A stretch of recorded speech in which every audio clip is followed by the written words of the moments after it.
Hi everyone! Mahilig ka bang kumain ng potato? Tara, subukan mo ng lutuin ng Korean potato stir-fried. Siyempre, ihanda na yung ating onion with carrots. Slice natin siya ng manipis with spring onion leaves. Ayan, slice na natin yung ating potato. Dahan-dahan lang, slice ng manipis na pahaba.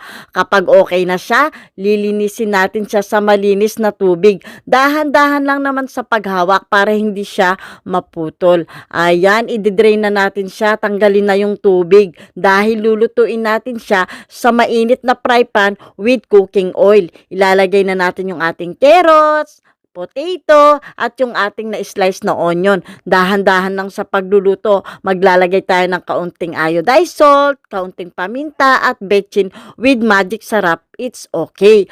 At ilagay na yung spring onion leaves with sesame oil, sesame seeds. Okay na yan!